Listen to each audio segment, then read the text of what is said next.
यानी 13वां पद भी 7 है, 14वां पद भी 7 है। आप बोलोगे समझ में नहीं आया क्या बोल रहे हो यार, 13वां पद 7 है, 14वां पद 7 है, कैसे? हमें तो नहीं विजुलाइज हो रहा है ना। तो अगर आप अच्छे टीचर हो एक, तो फिर ये दिखाओ फिर विजुलाइज करा के भाई 13वां 7 कैसे है।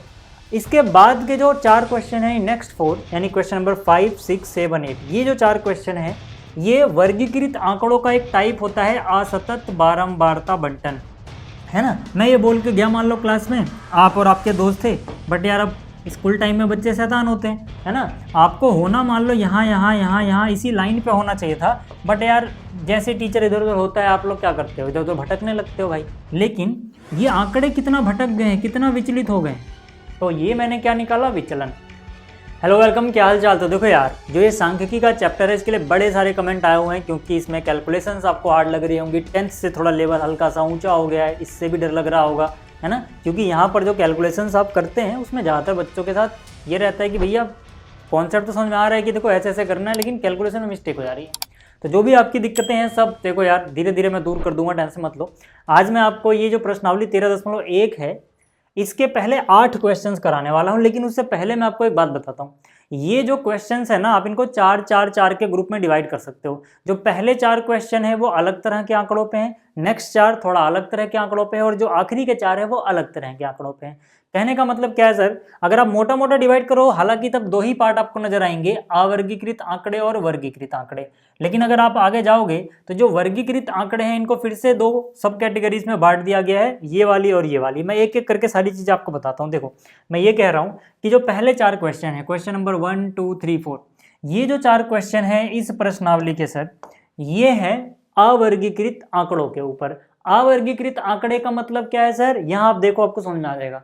यहाँ पर हर एक आंकड़ा ऐसे लिस्ट बना के रख दिया गया है कि भैया देखो ये आ रहा है ना। जो जहां जहां आया उसको वैसे वैसे नोट कर लिया गया, कोई वर्गीकरण नहीं किया यहाँ पे। तो इसको हम बोलते हैं अवर्गीकृत आंकड़े, यानी कि अनग्रुप्ड डेटा। तो इस पे बेस्ड है पहले 4 क्वेश्चन।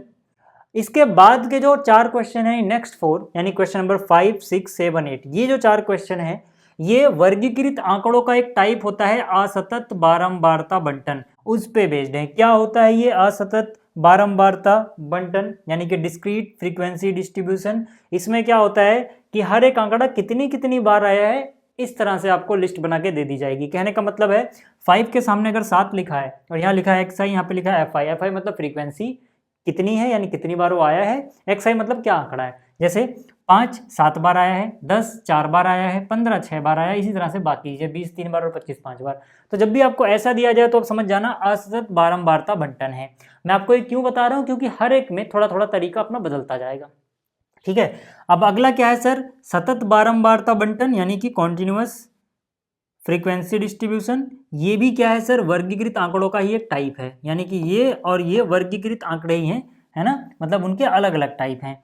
तो सतत बारंबारता बंटन का मतलब क्या होगा सर, कि आपको ऐसे 0 से 100, 100 से 200, 200 से 300, या फिर 10 से 20, 20 से 30, इस तरह की चीजें देखने को मिलेंगी, उसके सामने फ्रीक्वेंसीज लिखी होंगी, ठीक है। तो ऐसा आंकड़ा अगर आपको नजर आता है तो इसको आप समझ जाना कि सतत बारंबारता बंटन है। मैंने क्या कहा सर, कि हम क्वेश्चन नंबर 1 से लेकर 8 तक, यानी कि अवर्गीकृत आंकड़ों के ऊपर जो क्वेश्चन यहाँ पे पूछे गए हैं, और वर्गीकृत आंकड़ों का जो पहला पार्ट है असतत बारंबारता बंटन, ये दोनों देखने वाले हैं पूरे 8 क्वेश्चन, और ये हम करेंगे नेक्स्ट पार्ट में, ठीक है। तो टेंशन मत लेना, टेंशन मत लेना। देखो जैसे कि आपको यहाँ पर क्वेश्चन नजर आ रहा होगा, आपको देखते ही समझ में आ गया होगा ये अनग्रुप्ड डेटा है, यानी कि अवर्गीकृत आंकड़े हैं। लेकिन उससे इंपॉर्टेंट ये समझना है सर कि यहाँ पर जो चीजें पूछी गई हैं उनका मतलब क्या है। देखो यहाँ पे बोला गया प्रश्न 1 व 2 में दिए गए आंकड़ों के लिए माध्य के सापेक्ष माध्य विचलन ज्ञात कीजिए। अब इस वर्ड को समझना जरूरी है सर। वर्ड क्या मतलब, यहाँ पर है ना, यहाँ से लेके ग्रुप ऑफ वर्ड जो भी है ये, ठीक है, ये इस चीज का मतलब समझना बहुत जरूरी होता है आपके लिए। अगर आपको ये नहीं समझ में आएगा कि भाई ये कह क्या रहे हैं, कहना क्या चाहते हैं, फिर आप एक तरह से इसको रट रहे होगे, और वो काम आपको नहीं करना है। देखो मैं आपको बताता हूँ, यहाँ पे क्या लिखा है, माध्य के सापेक्ष माध्य विचलन। माध्य के सापेक्ष माध्य विचलन का मतलब ये हुआ कि आप ऐसे समझो, मैं इसको एक छोटी सी कहानी से आपको अगर समझाऊं सर, आप सोचो कि मैंने कहा देखो मैंने ना यहाँ पर एक लकीर खींच दी है सर, मैंने एक लाइन खींच दी। मैं आपको बस ये समझाने के लिए बोल रहा हूँ, ऐसे कुछ होता नहीं है, कहानी जो है मैं आपको सुना रहा हूँ भी, ये बस समझने के लिए। मैंने कहा देखो मैंने एक लकीर, है ना, आप मान लो 3 4 दोस्त हो, मैंने आपसे कहा देखो मैंने एक लकीर खींच दी है, आप ना इस लकीर से इधर उधर मत जाना, कहीं भी विचलित मत हो जाना इधर उधर, है ना, भटक मत जाना। आप क्या करना, आप यहीं पे रहना, है ना। मैं ये बोल के गया मान लो क्लास में, आप और आपके दोस्त थे, बट यार अब स्कूल टाइम में बच्चे शैतान होते हैं, है ना। आपको होना मान लो यहाँ यहाँ यहाँ यहाँ इसी लाइन पे होना चाहिए था, बट यार जैसे टीचर इधर उधर होता है आप लोग क्या करते हो, इधर उधर भटकने लगते हो भाई, है ना। तो मैंने देखा कि आप में से एक बच्चा जहाँ पे उसे होना चाहिए था, होना उसे यहाँ पे चाहिए था, है ना, वो भटक के इससे 2 सेंटीमीटर लेफ्ट में आ गया। कितने सेंटीमीटर, 2 सेंटीमीटर इधर चला गया, ठीक है। चलो सेंटीमीटर छोड़ के मीटर ले लेते हैं, 2 मीटर इधर भाग गया, यानी कि वो जहाँ पे उसे होना चाहिए था उससे विचलित हो गया, समझ रहे हो, है ना। मैंने एक देखा यार दूसरा बच्चा जो यहाँ पे होना चाहिए था वो इधर 3 सेंटीमीटर यहाँ कहीं खेल रहा है अपने दोस्तों के साथ, उधर चला गया, है ना। ऐसे ही मैंने देखा किसी एक और बंदे को, ठीक है, वो 4 सेंटीमीटर इधर चला गया। मैंने क्या कहा, मैंने कहा कि देखो जो ये मैंने लकीर खींची थी ना, मान लो अगर इसको मैं माध्य बोलूँ, आप छोड़ो, अब मैं बच्चों की बात नहीं करता, मैं आंकड़ों की बात करता हूँ। जैसे आप लोग विचलित हो सकते हो वैसे आंकड़े भी विचलित हो सकते हैं। मैंने कहा जो भी आंकड़े थे उनका कुछ ना कुछ माध्य आता, मान लो कि ये लाइन उस माध्य को रिप्रेजेंट कर रही है, तो बस मैं ये देखना चाहता हूँ कि जिन आंकड़ों का माध्य निकाला गया था, है ना, आंकड़ों का माध्य तो यहाँ पे आ रहा है इस लाइन पर कहीं ना कहीं, लेकिन ये आंकड़े कितना भटक गए हैं, कितना विचलित हो गए हैं, तो ये मैंने क्या निकाला, विचलन, है ना। ये पहले आंकड़ा कितना विचलित हुआ है माध्य से, ये दूसरा आंकड़ा कितना विचलित हुआ है, तीसरा आंकड़ा कितने विचलित हुआ है। जो गुलाबी वाली लाइन है सर, मान लो ये माध्य को रिप्रेजेंट करते हैं, थोड़ी देर के लिए से कहानी मान लो, ऐसा कुछ अभी है नहीं यहाँ पे, बस ऐसा मान लो, ठीक है। ये मत बोलना माध्य को अपने एक लाइन बोल देगा, अरे यार समझाने के लिए, ठीक है। तो यहाँ पर क्या है सर, ये जो है ये किसी एक आंकड़े का विचलन होगा, माध्य से कितना दूर चला गया वो, ये किसी दूसरे आंकड़े का विचलन होगा, ये किसी तीसरे आंकड़े का विचलन होगा। जो ये विचलन है यानी कि जहाँ पे उन्हें होना चाहिए था वहाँ से हटके भटकाव है, जो भटकाव है, इधर उधर बह गए बेचारे, है ना, इनका भी तो मैं देख सकता हूँ भाई कि कितना कितना भटकाव आया, कितना कितना विचलन आया, इसका फिर से मैं माध्य निकाल दूँ।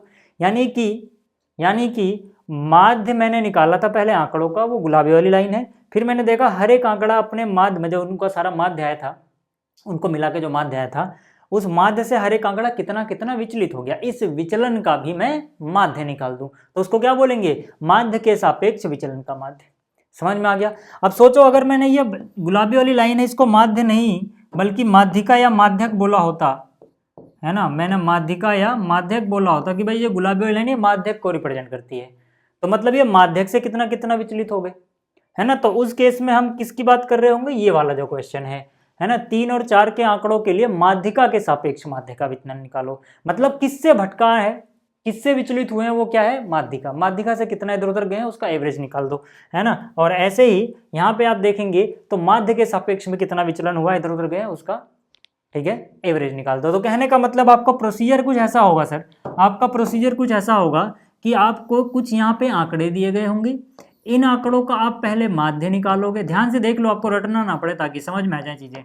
माध्य को हम ऐसे रिप्रेजेंट करते हैं, है ना, अगर ये आंकड़े एक्स आई में बोल दूं तो एक्स बार क्या कहलाता है, इनका माध्य कहलाता है, माध्य समझ में आ जाएगा।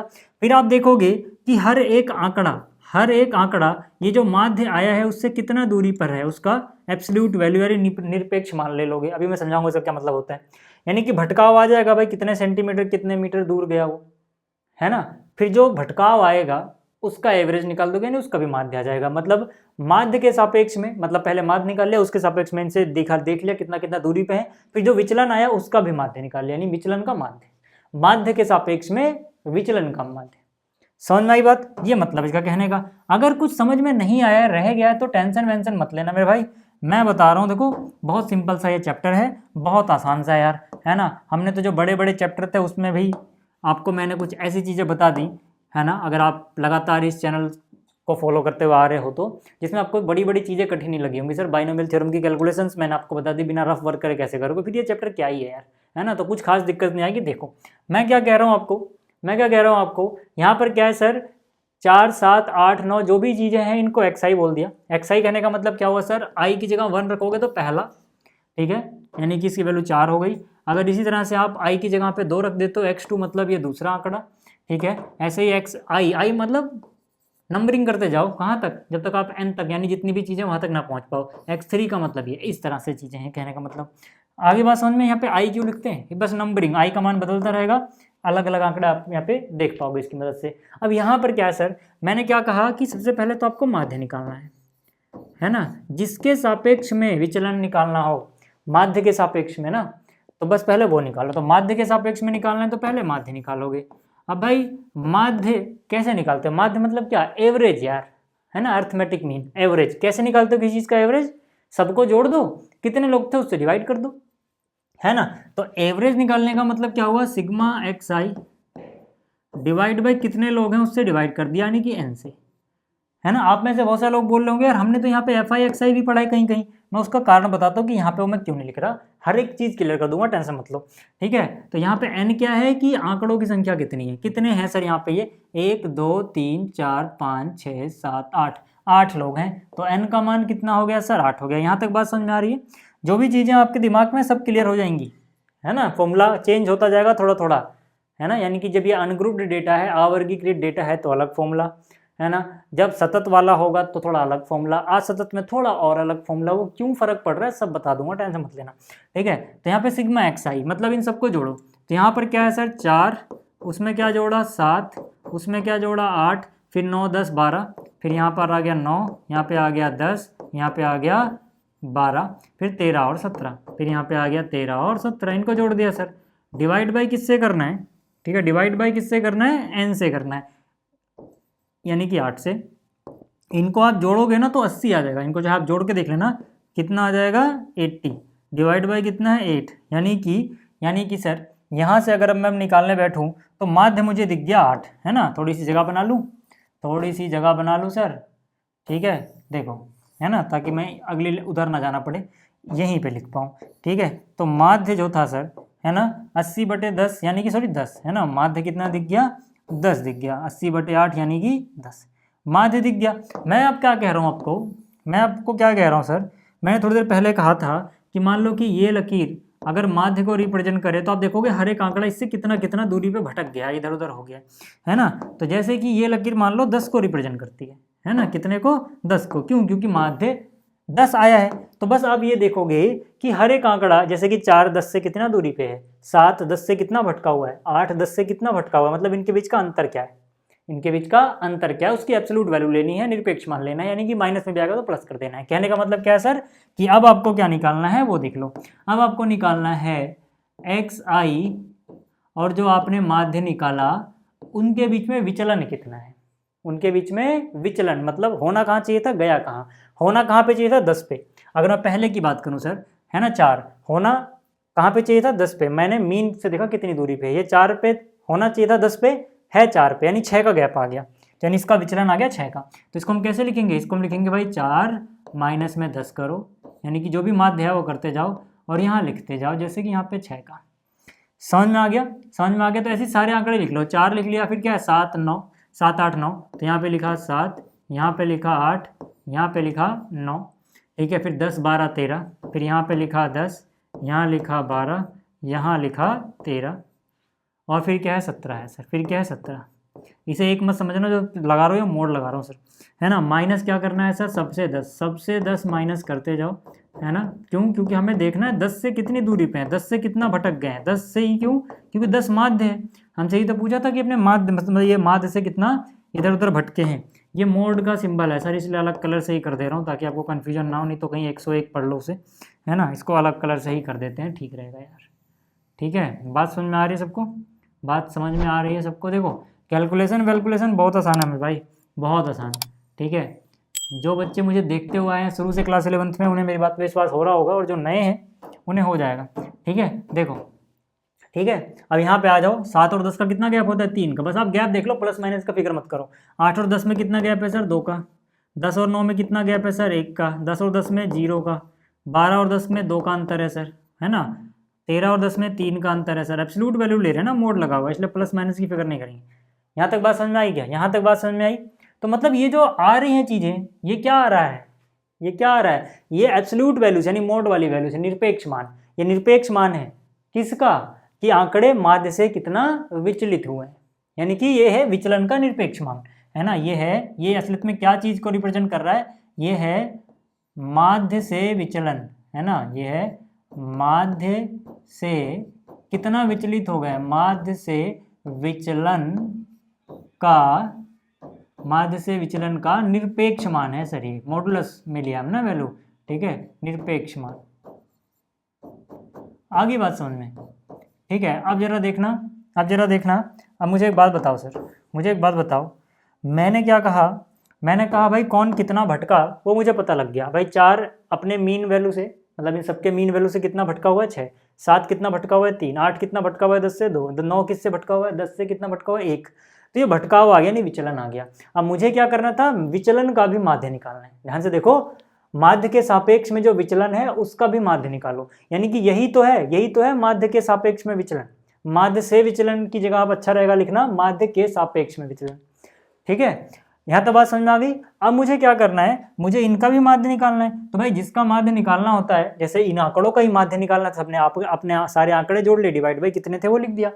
तो भटकाव ये रहा, विचलन ये रहा माध्य से। अब इन सबको जोड़ लो, फिर डिवाइड बाई कितने लोग हैं कर देना, इसका आ जाएगा एवरेज, ठीक है। तो मैं यहाँ पे बोलूँगा कि भाई इसका ही अब, ठीक है, इसका ही अब समेसन कर दो। इसका मतलब क्या होता है, जोड़ देना सबको, समेसन, ठीक है। ये किसको, जो ये आया है xi माइनस एक्स बार, है ना, इन सबको जोड़ दो सर, है ना, इन सबको जोड़ दो। 6 3 9 2 11 1 12 2 14 3 17 और 7 24, यानी 24 आ जाएगा सर, है ना। हमने निकालना क्या था, हमने निकालना था, है ना, मीन डेविएशन अबाउट मीन। इसका मतलब क्या हुआ सर, इसका मतलब क्या हुआ, ये जो लिखा है ना, इसका वही मतलब है, इसका यही मतलब है माध्य के सापेक्ष माध्य विचलन, ठीक है। ये क्या चीज़ है, मैं लिख देता हूँ। इसका मतलब है माध्य के सापेक्ष, माध्य के सापेक्ष माध्य विचलन। आगे बात समझ में, ये क्या है, माध्य के सापेक्ष माध्य विचलन। इसको हम लिखते हैं ऐसे यार, अब बार बार मैं इतना ऐसा हिंदी में लिखने नहीं बैठूंगा, है ना। तो आप ऐसा समझ लो, मीन डेविएशन, डेविएशन मतलब विचलन, अबाउट मीन, किसके अबाउट निकाल रहे हैं वो यहाँ पे, है ना। इसको आप याद रखना भाई, इस नोटेशन को। ये तो आपको हिंदी में भी ऐसे ही करना पड़ेगा, नहीं तो पेपर में हर बार उतना लंबा चौड़ा लिखने जाओगे ना, टाइम बहुत वेस्ट हो जाएगा, है ना। ये क्या होता है सर, भाई जिसका विचलन निकाल रहे हो उसका सम करके कितना आया, ये क्या आया है सर, मोड के अंदर xi minus X bar divide by total कितने लोग थे, ठीक है। तो यहाँ से क्या आया सर, ये 24 डिवाइड बाई टोटल कितने लोग थे 8, 8 3 24, यानी कि 3 आ गया, यानी कि मीन डेविएशन अबाउट मीन, यानी कि माध्य के सापेक्ष में माध्य विचलन जो आया है वो 3 आया है सर। अब मैं आपकी एक कन्फ्यूजन दूर करता हूँ, ठीक है। अगर आप तक समझ में आ गया तो देख लो, पहले कन्फ्यूजन दूर कर देता हूँ। बहुत सारे बच्चे कह रहे होंगे सर, बहुत जगह यहाँ पे हम सिग्मा एफ आई एक्स आई पढ़ते हैं और यहाँ पे सिग्मा एफ आई पढ़ते हैं, है ना। अभी हम आगे जाएंगे तो ये फॉर्मूला भी नजर आएगा। वो इसलिए होता है सर क्योंकि उसमें देखो आप क्या कर रहे होते हो, उसमें आप एफ आई और एक्स आई को गुणा कर रहे होते हैं। एफ आई मतलब क्या होता है, फ्रीक्वेंसी, कितनी बार आया। तो हमने देखा अपना आंकड़ा तो ऐसे दिया गया है, यानी कि अगर मैं एफ आई लिखना भी चाहूँ तो मुझे नजर आएगा कि 4 जो है ना वो एक बार ही आया है, 7 यहाँ पे एक बार, 8 एक बार, 9 एक बार, 10 एक बार, 11 12 एक बार, 13 एक बार, 17 एक बार। मान लो कोई चीज़ अगर 2 बार भी आई होती तो उसे 2 बार लिखा गया होता है, 17 ही 2 बार आ जाता तो 2 बार लिखा जाता है, एक बार यहाँ एक बार वहाँ। मतलब कि अगर ऐसे लिखा जा रहा है सर, है ना, अवर्गीकृत आंकड़ों में, तो सबकी फ्रीक्वेंसी एक एक बार ही होती है। इसीलिए यहाँ पर यार अगर एफ आई की वैल्यू हमेशा एक एक एक रह रही है तो 4 को 1 से गुणा करोगे 4 रहेगा, 7 को 1 से गुणा करोगे 7 रहेगा, 8 को 1 से गुणा करोगे 8 रहेगा।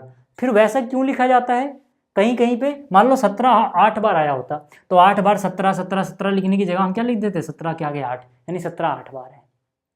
तो 17 17 17 8 बार जोड़ने से अच्छा था 17 को 8 से गुणा कर लेते, है ना। तो ये उस जगह काम आता है ऐसी नोटेशन, जब एक ही आंकड़ा कई कई बार रिपीट हो जा रहा है। बट यहाँ पे ऐसा कुछ नहीं हो रहा, तो सब एक एक बार आए हुए थे सर। इसीलिए अब जब सब एक एक बार आएंगे, सब एक एक बार आएंगे तो 1 से गुणा करने से कोई फर्क नहीं पड़ता, नहीं सिर्फ एक्स आई को ही जोड़ो। डिवाइड बाय एन का मतलब क्या होता है, सिग्मा एफ आई ही होता है सर। एन का मतलब सिग्मा एफ आई ही होता है। जैसे यहाँ पे सबके सामने अगर एक एक एक रहेगा तो 1 और 1 2 और 3 4 5 6 7 8, तब भी तो 8 ही आ रहा है।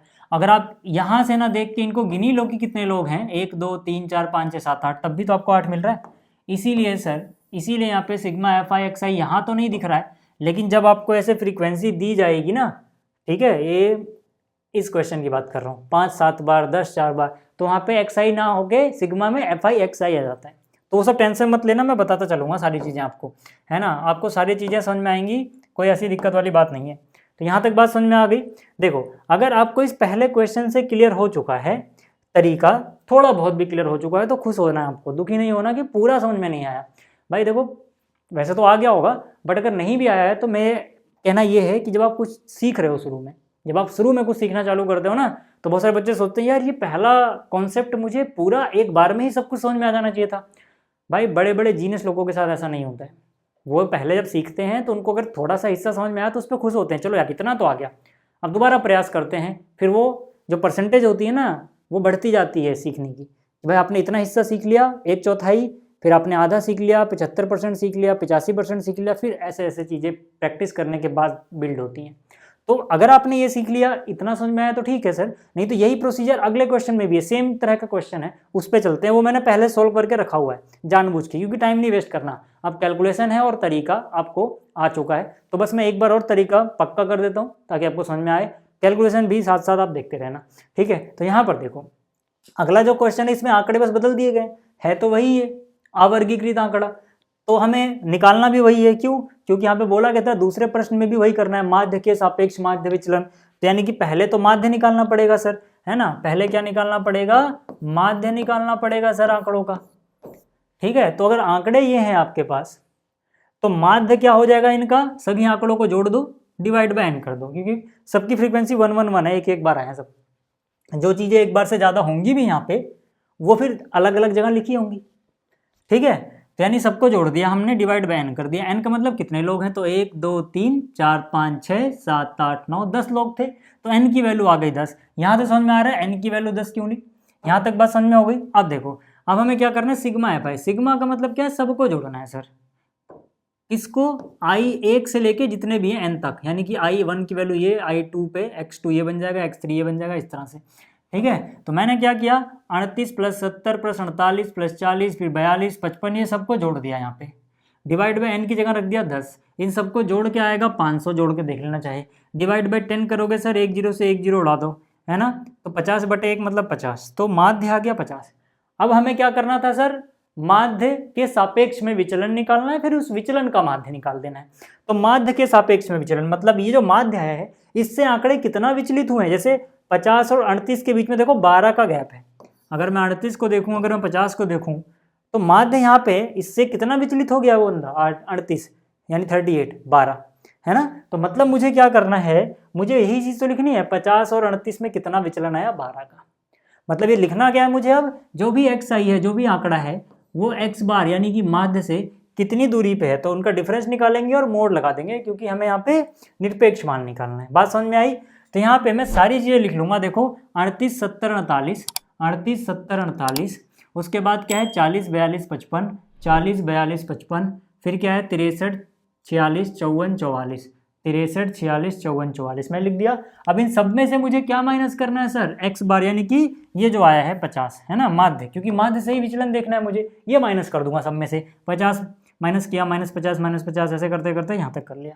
अब जरा देखना, 38 और 50 के बीच में 12 का गैप है। वैसे 38 में से 50 घटाओगे -12 आएगा, लेकिन मोड लगा इसलिए +12, ठीक है। 70 - 50 20 बचेगा, इनके बीच में 2 का गैप, इनके बीच में 10 का गैप, 42 और 50 के बीच में 8 का गैप, 55 और 50 के बीच में 5 का गैप, 63 और 50 में 13 का गैप, 46 50 में 4 का गैप, 54 50 में 4 का गैप, 44 50 में 6 का गैप आ गया। तो मतलब ये जो चीज़ आई है, क्या आई है? विचलित कितने कितने हुए हैं, यानी ये विचलन है। अब हमें तो क्या करना है, हमें विचलन का माध्य भी निकालना है, ठीक है, क्योंकि माध्य से विचलन का माध्य पूछा था, ठीक है, क्योंकि विचलन से माध्य पूछा हुआ था, ठीक है, क्योंकि हमसे बोला गया माध्य के सापेक्ष में विचलन निकालो, फिर उसका माध्य निकाल दो। तो ये विचलन आ गया। अब इस विचलन का माध्य निकालना है, तो मैं क्या करूंगा भाई, विचलन को जोड़ के देखूंगा कितना हुआ टोटल जोड़ के, फिर डिवाइड बाय कितने लोग थे, यानी कि ये जो चीज़ अगर इसके आगे है समेशन का निशान लगा दूं, मतलब जितनी वैल्यू आई है सारी सबको जोड़ दो। तो वही चीज़ मैंने किया, देखो यहाँ पे ये समेशन का निशान लगाया सिग्मा, ठीक है, इन सबको जोड़ा। तो इन सबको जोड़ोगे ना सर अगर आप, तो 84 आ जाएगा, 84, यानी कि मीन डेविएशन अबाउट मीन, माध्य के सापेक्ष में माध्य विचलन का फॉर्मूला लगाओगे, सिग्मा ये जो चीज़ आई है ऊपर, एन नीचे। अगर यहाँ पे फ्रीक्वेंसी अलग अलग दी होती तो बस फॉर्मूले में अंतर इतना आता, वहाँ पे सिग्मा एफ आई आ जाता, बस, ठीक है। क्या इन सबको जोड़ के 84 है, डिवाइड बाई 10 लोग थे, एन की वैल्यू 10 आई थी, 10 से डिवाइड किया 8.4 आ गया, बात खत्म। प्रोसीजर समझ में आ गया होगा, कैलकुलेशन कुछ इतनी खास है नहीं, आप आराम से कर सकते हो। अगला जो क्वेश्चन देखो, ये भी अवर्गीकृत आंकड़ों का ही है, लेकिन इसमें माध्यक के हिसाब से पूछ लिया है। माध्यक बोलो माध्यिका बोलो, दोनों एक ही बात होती है ना, कंफ्यूज मत होना। यहाँ पे माध्यिका लिखा है, कई बार मैं माध्यक बोल दूंगा, 10वीं में हमने माध्यक ही पढ़ा था, है ना, यहाँ माध्यिका लिख दिया, एक ही चीज होती है, ठीक। तो यहाँ पे प्रश्न संख्या 3 व 4 के आंकड़ों के लिए माध्यिका के सापेक्ष माध्य विचलन ज्ञात कीजिए। ठीक है, तो यहाँ पे हम क्या बोलेंगे, यहाँ पे देखो हम क्या बोलेंगे, यहाँ पे हम बोलेंगे कि भाई पहले इनको घटते या बढ़ते क्रम में लिखना पड़ता है हमें। क्यों? क्योंकि देखो हमें ना माध्यिका के सापेक्ष में, हमसे क्या बोला है, माध्यिका के सापेक्ष में माध्य विचलन ज्ञात कीजिए। तो यहाँ पे जो आपको नजर आ रहा है ना माध्यिका, इसका क्या मतलब होता है, माध्य में तो आपने देख लिया एवरेज निकाल देते थे, सबको जोड़ दिया, डिवाइड बाय जितने लोग थे उतना कर दिया। लेकिन माध्यिका का मतलब क्या होता है कि आंकड़ों को, जो भी आपको आंकड़े दिए गए हैं, ध्यान सुनना, जो भी आपको आंकड़े दिए गए हैं उन सभी को अगर हम बढ़ते क्रम में लिख दें या फिर घटते क्रम में लिख दें तो बीचों बीच कौन सा आंकड़ा आता है। जैसे फॉर एग्जांपल मैं आपको समझाना अगर चाहूँ तो मैंने लिखा यहाँ पर 2, यहाँ लिख दिया 5, यहाँ लिख दिया 6, यहाँ पे लिख दिया 8, यहाँ पे लिख दिया 9। तो क्या ये बढ़ते क्रम में लिखा मैंने? बिल्कुल, है ना, 2 से बड़ा है, फिर उससे बड़ा, फिर उससे बड़ा, फिर उससे बड़ा। तो अगर अब यहाँ से कोई मुझे पूछे कि माध्यक क्या होगा, या मतलब माध्यिका माध्यक एक बात है, तो मैं बोलूँगा भाई बीचों बीच कौन आ रहा है। जैसे इधर से 2 बंदों को हटा दो, उधर से भी 2 बंदों को हटा दो, तो बिल्कुल बीचों बीच कौन बच रहा है? 6। तो यहाँ पे अगर इतने का ही माध्यिका मुझसे पूछा जाता है ना, यहाँ पे अगर मुझसे माध्यिका या माध्यक भी लिख सकते हो आप, पूछा जाता तो मैं बोलता कि सर 6 है आंसर, है ना। लेकिन सर अगर आप देखोगे बीच में एक बंदा बच रहा है, लेकिन क्या हमेशा ऐसा होता है? नहीं होता है सर। कैसे नहीं होता है, मैं समझा देता हूँ। देखो अगर आपसे ये पूछ लिया जाता कि चलो यहाँ पर 2 है, यहाँ पर 5 है, यहाँ पर 6 है, यहाँ पे 8 है, यहाँ तक तो ठीक है, यहाँ पे 9 है, लेकिन फिर यहाँ पे 12 भी लिखा हुआ है। अब अगर आपसे पूछे भाई बीचों बीच कौन आ रहा है, आप कहोगे इधर से 2 हटा रहे हैं, उधर से 2 हटा रहे हैं, तो 2 लोग बीच में बच रहे हैं। ठीक है, एक बंदा बच ही नहीं रहा। चलो ठीक है, इधर से 3 लोगों को हटा दिया, इधर से 3 लोगों को हटा दिया, अब बीच में कुछ भी नहीं बच रहा। अब कुछ भी जब बीच में नहीं बच रहा, उससे अच्छा क्या है? उससे अच्छा ये है सर, उससे अच्छा ये है कि आप एक काम करो, 2 लोग इधर से हटा दो, है ना, 2 लोग इधर से हटा दो। अब बीच में 2 लोग बच गए। अब बीच में लेकिन जब 2 लोग बचे हैं तो माध्यिका तो कोई एक ही नंबर हो सकता है, 2 नहीं हो सकते। तो जब बीच में 2 लोग बचते हैं तो इनका एवरेज लिया जाता है, ना तो इसको ना तो उसको, इन दोनों का मीन, यानी कि इन दोनों का एवरेज लिया जाता है। तो यानी कि यहाँ पर माध्यिका क्या होगी सर, यहाँ पे माध्यिका क्या होगी, ध्यान समझना, और यहीं से आपका फॉर्मूला निकल के आने वाला है अभी। ठीक है, यहाँ से माध्यिका क्या होगी, 6 और 8 को जोड़ा, डिवाइड बाई 2 कर दिया, क्योंकि 2 लोग हैं तो 2 से ही डिवाइड करेंगे, सबसे नहीं सर, सिर्फ जिसको जोड़ रहे हैं उसको। देखो कितने लोग हैं, 2 लोग हैं, तो 8 6 14 का आधा 7 हो गया। तो आप देखोगे माध्यिका ना तो 6 है ना तो 8 है, बल्कि इनका एवरेज है। यहाँ तक बात समझ में आ रही है क्या? यहाँ तक बात समझ में आ रही है? तो यहाँ पे अंतर क्या नजर आ रहा है आपको? अंतर है सर कि कुल जो टर्म थी या कुल कितने आंकड़े थे n, वो ऑड है कि इवन। जैसे यहाँ पर 1 2 3 है ना, 1 2 3 4 5, टोटल 5 लोग थे। अगर आप देखोगे 5 ऑड है, यानी कि विषम है सर। 5 क्या है? विषम। तो जब भी आंकड़ों की संख्या विषम होती है, यानी कि n एक विषम संख्या होता है, तो बीचों बीच कोई एक बंदा बचता है। चाहे आप देख लो, है ना, 5 लोगों को लिया था यहाँ पे, 7 के बाद 9 फिर 11, ऐसा कुछ भी ले लो, 3 लोगों को देख लो, तो बीच में कोई एक बंदा बचता है ना। तो हम क्या बोलते हैं, हम कहते हैं कि अगर n विषम है, अगर n विषम है तो इस केस में माध्यिका पता है क्या होती है? माध्यिका होती है n में 1 जोड़ दिया जाए, विषम था उसको 1 जोड़ा, सम बन गया होगा, 2 से पूरा पूरा डिवाइड हो जाएगा, ये वाला पद, है ना। ठीक है, तो माध्यिका क्या हो जाती है? n+1वां पद। जैसे यहाँ पे n 5 था तो n+1 क्या हो जाएगा? n+1/2 क्या हो जाएगा? मतलब n में 1 जोड़ दो, यानी 5 में 1 जोड़ दो, डिवाइड बाई 2 कर दो, 5 और 1 6 का आधा 3, यानी कि तीसरा पद, है ना, थर्ड टर्म। 3 नहीं, तीसरा।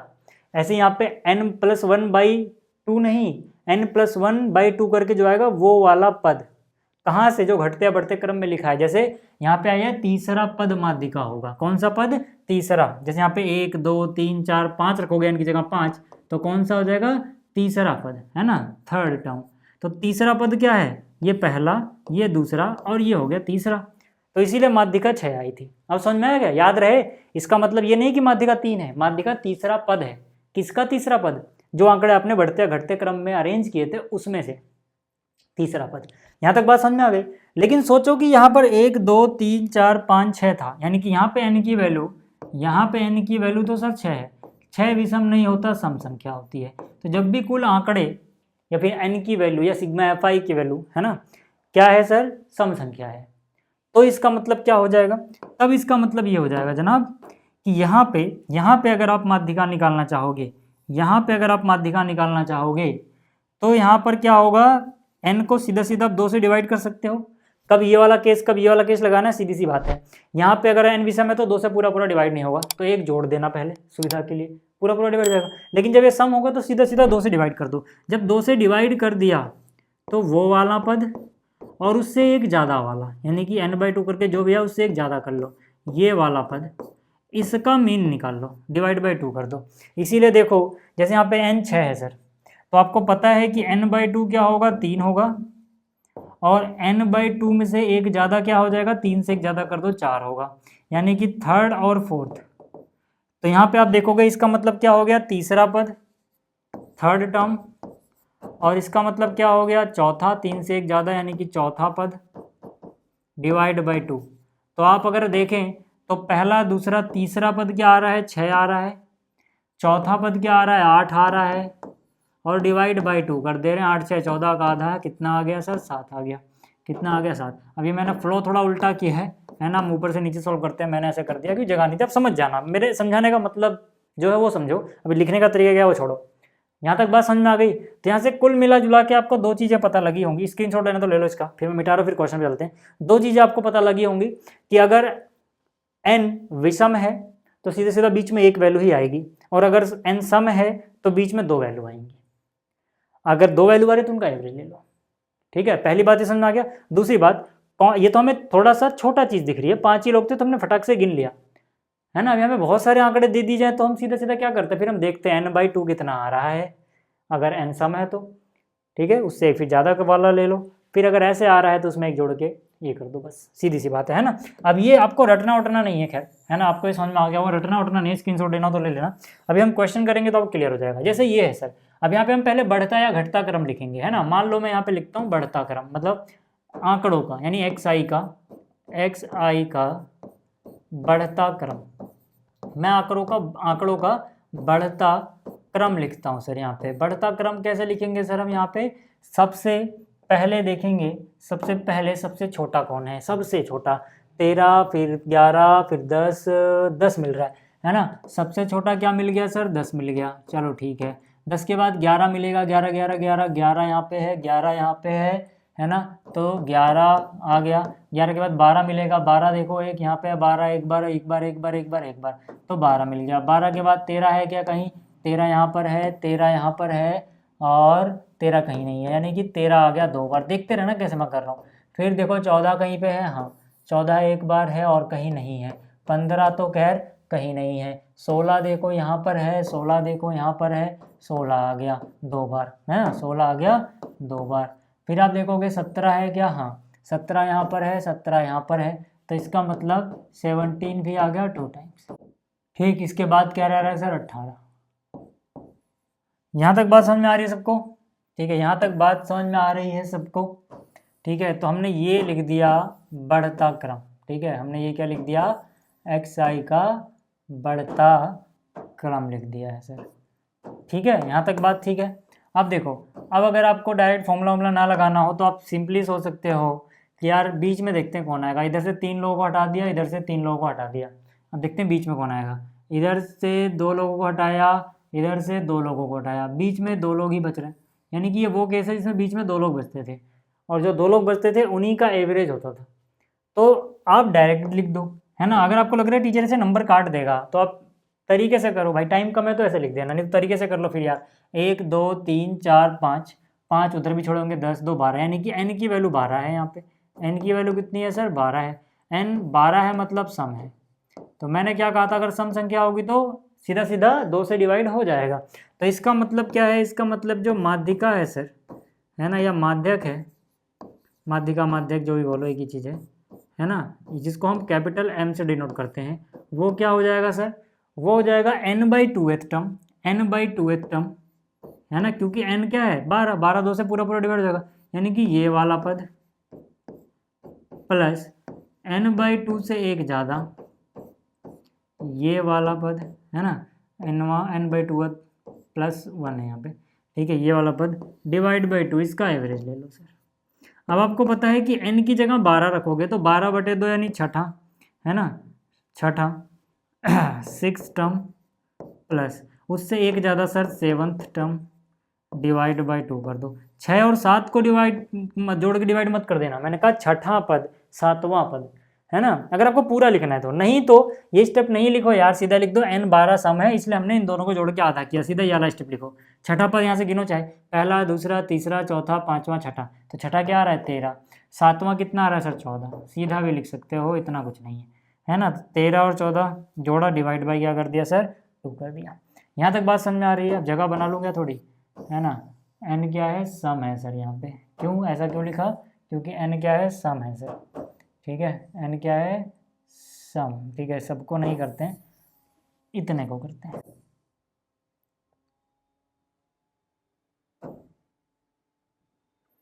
ठीक है, तो यानी कि यहाँ से माध्यक कितना आ गया जरा देखना, 13 14 27 का आधा करोगे 13.5, 13.5, तो ये आ गया माध्यक, यानी कि माध्यिका, माध्यक जो भी। समझ में आ गई बात? यहाँ तक समझ में आई बात, है ना। ये लिखने में बहुत सारे दिमाग में खिचड़ी पक जाती है, तो अगर आपको ये लिखना आ रहा है तो ठीक है भाई, प्रॉपर लिख के आओ। नहीं लिखना आ रहा, क्वेश्चन छोड़ के मत आना। आप मेरा वाला तरीका ये कर लेना, हो सकता है वैसे तो टीचर अच्छा है तो नंबर दे देंगे, 11वीं में नहीं काटते हैं इस चीज़ के नंबर, बट अगर काट लेने इसका तो आधा नंबर कटेगा, बाकी आपको मिल जाएंगे। बट अगर ये लिख के आओगे प्रॉपर तरीके से तो नंबर काटने की गुंजाइश ही नहीं है। बट क्वेश्चन छोड़ के आने से तो अच्छा है ना कि बीच वाला ट्रिक पता हो, ये ना भी याद रहे, समझ में ना भी आए, तो बीच में जो आ रहा है, अगर 2 लोग आ रहे हैं तो उनका एवरेज निकालो, है ना। तो इतना तो कर ही लोगे। अब आपको पता है कि हम क्या करते हैं, हम विचलन देखते हैं भाई, किसका कितने से कितना कितना विचलन हुआ, है ना। तो पिछली बार हम क्या कर रहे थे, ध्यान से देखो, पिछली बार हम देख रहे थे एक्स आई का विचलन, किससे, माध्य से, यानी कि इससे। लेकिन इस क्वेश्चन में क्या है, ये है क्या, नहीं, इस क्वेश्चन में माध्यक है, यानी कि माध्यिका, माध्यिक जो भी बोलो, ठीक है। तो एक्स आई क्या क्या है लिख दो एक बार यार, 10 11, देखो अब आपके पास ऑप्शन है कि आप यहाँ से भी लिख सकते हो, वहाँ पे यहाँ से भी। आप एक काम करना, यहाँ से लिखना जो बढ़ता क्रम है, फिर आपको कैलकुलेट करना ईजी होगा, बाद में समझाऊंगा कैसे। देखो 10 11 11 12, तो यानी कि यहाँ पे क्या हो जाएगा सर, 10 11 11 12, उसके बाद क्या है सर, 13 13 14 16 16, है ना, 2 बार 13, फिर 1 बार 14, और फिर 16 2 बार है। उसके बाद क्या है सर, 2 बार 17, फिर 1 बार 18, तो यहाँ पे मैंने लिखा 2 बार 17 और फिर 1 बार 18, ठीक है साहब।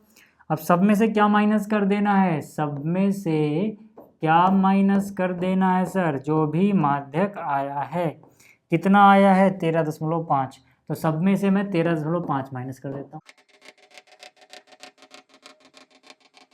ठीक है। अब ये हमें निरपेक्ष मान लेने थे सर, यानी कि सब की एब्सोल्यूट वैल्यूज लेनी है ना, तो ये मोड के अंदर बंद कर दो, ठीक है। अब जरा देखना कितना आ रहा है ना। तो कैलकुलेट करना ये आसान क्यों हो जाता है, मैं समझाता हूँ। 10 और 13 में 3 का गैप है, यानी कि 3.5, पॉइंट को अलग से लिख देना यार। अब 10 से एक ज़्यादा आगे आ गए ना आप, यानी कि गैप एक कम हो जाएगा, आप ऐसे भी अंदाजा कर सकते हैं 2.5 आएगा। नहीं तो अब 11 में से 13 घटा लो यार, फिर 11 में से 13 फिर से वही, है ना, माइनस का ध्यान तो रखना नहीं है। फिर यहाँ पर 1.5, फिर 13 में से 13 0, यानी कि 0.5, फिर यहाँ पर भी 0.5, फिर 14 में से 13 13.5 घटाओगे 0.5 बचेगा, ठीक है। अब इसके बाद 16 में से 13 गया तो 3, फिर 0.5 यानी 2.5 बचेगा, फिर यहाँ पर भी 2.5 बचेगा, है ना, यहाँ पर हो जाएगा 3.5, यहाँ पर भी 3.5, गैप एक और बढ़ गया, यानी यहाँ 4.5। अब आपको पता है कि आपको क्या करना है यार, इन सभी का भी मीन निकालना है, क्यों, क्योंकि जो माध्यिका से विचलन आया है ये, इसका भी तो विचलन का माध्य यानी माध्य विचलन निकालना है, तो इन सबको जोड़ना पड़ेगा सर। जोड़ना किसको है, इस वाले कॉलम को, जिस कॉलम को जोड़ना होता है उसके आगे हम क्या लगा देते हैं, सिग्मा लगा देते हैं, है ना। इन सबको जोड़ लो यार, इन सबको जोड़ोगे ना कितना आएगा, 28 आ जाएगा सर, चाहे आप जोड़ के देख लेना कितना आ जाएगा, 28 आ जाएगा, ठीक है। अब जगह है क्या, कहाँ पे करूँ, ठीक है, देखो यहीं कर देता हूँ, चलो दिख रहा है क्या कैमरे में, एक बार मैं देख लूँ, हाँ जगह तो है, ठीक है। तो यहाँ पे क्या निकालना है हमें, मीन डेविएशन अबाउट मिडेन, यानी कि हमें माध्यिका के सापेक्ष में माध्य विचलन निकालना है। माध्यिका का निशान देखो है कैपिटल M, याद रखना इस बात को, ठीक है। तो ये क्या हो जाएगा सब, ठीक है, ये क्या हो जाएगा, ये हो जाएगा सिग्मा, ठीक है। यहाँ पर क्या है, एक्स आई माइनस में ये, यानी कि माध्यिका, डिवाइड बाई कितने लोग थे, तो ये कितना आया है सर 28, डिवाइड बाई है 12, ठीक है, 12 से डिवाइड करोगे 12 दूनी 24, 4 बच जाएगा, है ना। तो एक पॉइंट लगा दो, 0 बढ़ा दो, 40, तो 12 तियाँ 36, फिर 12 तियाँ 36, इतना लगभग आएगा सर, है ना। आगे चलता जाएगा, वहाँ तक जाएंगे उतना, इतना लगभग। ठीक है, 2.33 यहाँ तक बात समझ में आई। अब मैं सामने से हट जाता हूँ, आप स्क्रीनशॉट ले लो फटाफट, फिर आगे चलते हैं। देखो जो चौथा क्वेश्चन है, इसमें जो आंकड़े दिए थे ना सर, इसमें जो आंकड़े दिए थे, मैंने पहले से ही टाइम वेस्ट ना इसलिए बढ़ते क्रम में लिख लिया है ना। ये देखो बढ़ता क्रम है, वैसा ही नहीं उतारा सर मैंने, है ना। अब आप यहाँ से डायरेक्ट भी देखेंगे ना तो आपको समझ में आ जाएगा, भाई 2 लोग इधर से हटा दो, 2 लोग इधर से हटा दो, फिर 2 लोग इधर से हटा दो, 2 लोग इधर से भी हटाओगे तो बीच में 2 लोग बचता है, इसी का एवरेज माध्यक बनेगा, है ना। बट फिर भी अगर आपको तरीके से करके दिखाना ही है तो आप क्या लिखोगे भाई, n कितना है, यहाँ पे n है 1 2 3 4 5 6 7 8 9 10, n कितना है 10 है, जो कि है एक सम संख्या, है ना। तो यानी कि अब सीधा सीधा आप चाहोगे अगर सम संख्या है तो आपको क्या निकालना पड़ेगा, n/2 निकालना पड़ेगा, जो हो जाएगा 5, और n/2 से एक ज़्यादा कितना होता है 6, है ना, यही निकालना होता है।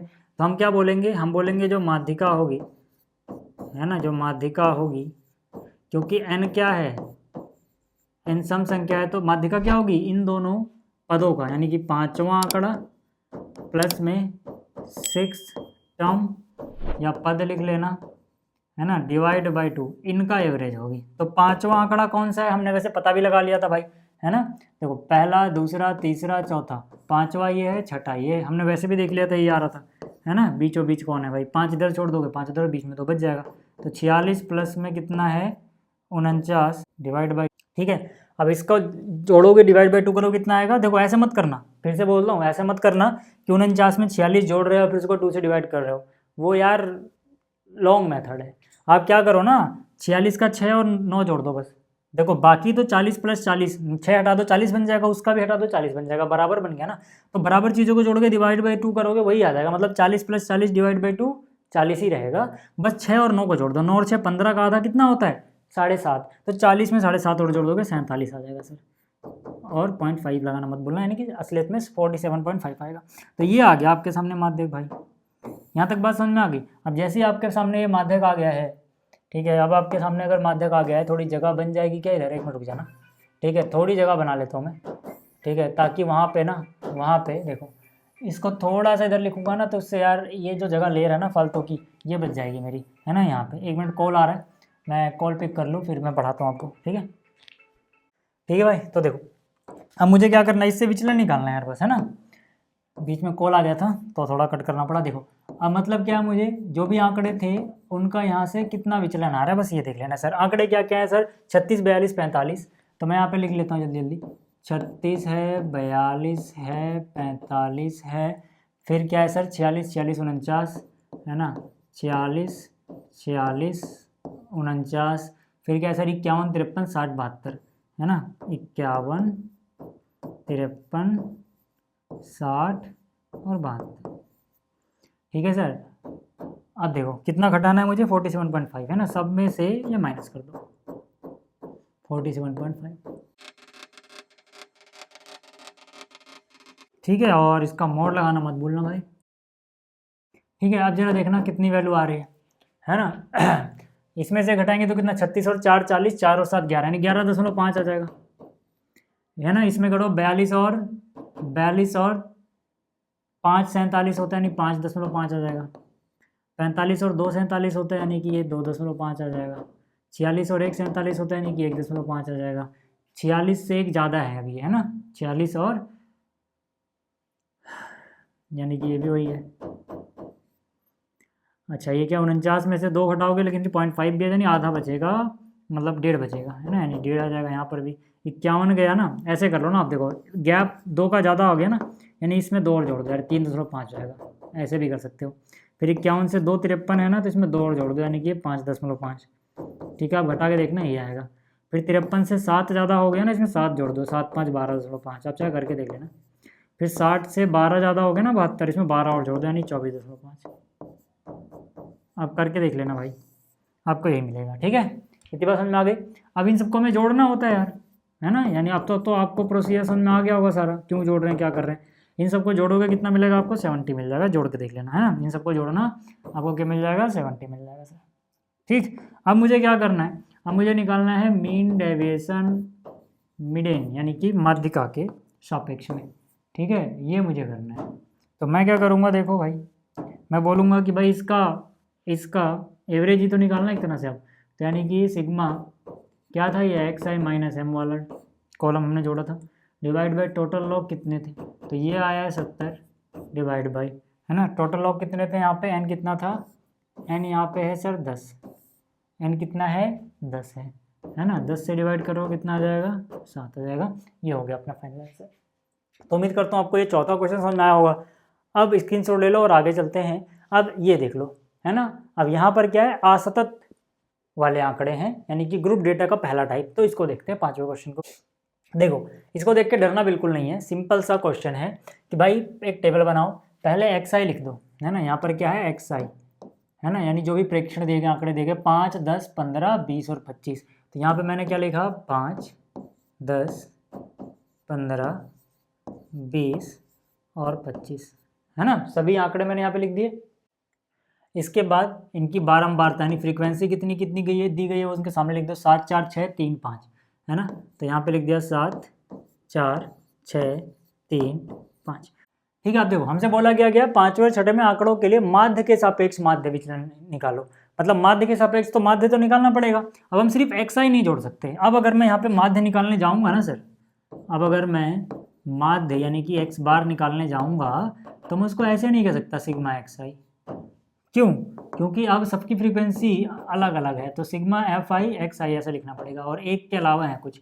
डिवाइड बाई यहाँ पे एन लिखो तो भी चलेगा, या फिर सिग्मा एफ आई लिख दो। सिग्मा एफ आई का मतलब एन ही होता है, यानी सब कितने थे। ठीक है, तो ये चलेगा सर। क्यों? क्योंकि पहली बार तो ये चीज़ हमें नहीं दी थी, मतलब सब 1, 1, 1 था, है ना, ये चीज़ नहीं दे रखे थे। ये नहीं देंगे मतलब सब एक एक बार आया था। अब कोई 7 बार आ रहा है, कोई 4 बार आ रहा है, तो जैसे कहने का मतलब है 5, 7 बार है, तो सिर्फ 5 से थोड़ा काम चलेगा। 5 अगर 7 बार आएगा मतलब 5 गुणा 7 35 लिखा हुआ है वो, है ना, सबको जोड़ के मतलब 35 आना चाहिए। ठीक, तो इसलिए हम क्या करते हैं, यहाँ पे ऐसे में हम एफ आई एक्स आई निकालते हैं। समझ में आया वो क्यों लिखा है और ये उससे अलग क्यों है। तो एफ आई एक्स आई क्या होगा सर, 5 गुणे 7 35, 10 गुणे 4 यानी 40।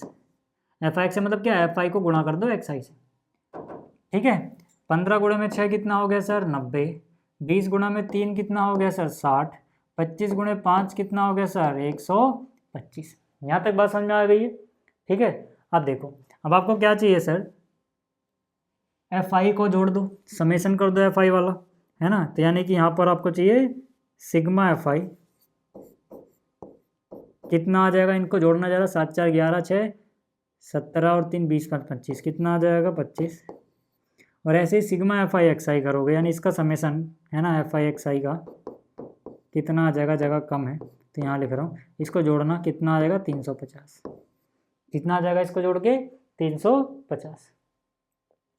ठीक है, अब मुझे एक बात बताओ कि भाई सिग्मा एफ आई एक्स आई की जगह आया 350 और यहाँ पे आ गया है सर 25। 25 से डिवाइड करोगे 350 को तो कितना आ जाएगा, 25 का पहाड़ा 100 में 4 बार जाता है, यानी 200 में 8 बार, 300 में 12 बार और 50 में 2 बार, यानी 12 और 2 14, यानी कि डिवाइड करके 14 आ जाएगा। तो हमें माध्य तो पता लग गया सर। हमें जैसे ही माध्य पता लगा, अब हम देखेंगे माध्य से विचलित कितने हुए हैं आंकड़े, है ना। मतलब क्या, अब देखो माध्य तक निकालने का प्रोसीजर हो गया, जो हम पहले माध्य निकाल लेते वही किया हमने, बस निकालने का तरीका थोड़ा बदल गया है। फिर हम क्या कर रहे थे, फिर हम देख रहे थे कि जो आंकड़े हैं वो माध्य से कितना विचलित हुए हैं, ये निकाल रहे थे ना। तो वही निकालेंगे हम, तो सीधा सीधा 14 माइनस कर देंगे। जैसे एक्स आई 5 है तो 5 माइनस 14 ऐसे लिख के दिखा नहीं रहा मैं, सीधा सीधा जो आएगा वही लिख देता हूँ। क्यों? क्योंकि दिमाग में बस 14 रखो, दिमाग में कितना रखो 14, है ना। अब उस 14 को यहाँ से देखो कितना गैप है, 14 में से 5 घटो या 5 में से 14, क्योंकि मोड लगा हुआ एक ही बात है। तो 5 और 14 का गैप कितना है 9 का, है ना। 10 और 14 का गैप कितना है सर 4 का, 15 और 14 का 1 का, 20 और 14 का 6 का गैप है। कितने का गैप है सर 6 का, और 25 और 14 का कितना है सर 11 का। कितना है 11।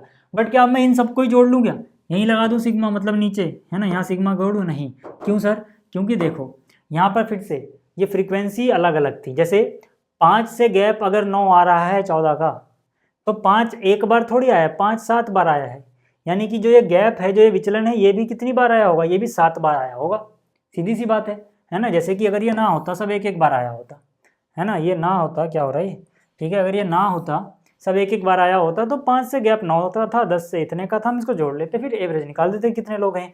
बट सर नहीं, हम क्या बोलेंगे, हम कहेंगे सर, हम कहेंगे यहाँ पे कि यार 5 अगर 9 बार आया था, है ना, 5 अगर 7 बार आया था, तो 5 से जो 14 का गैप है, 5 से 14 का गैप है, ये भी कितनी बार आया होगा, 7 बार आया होगा।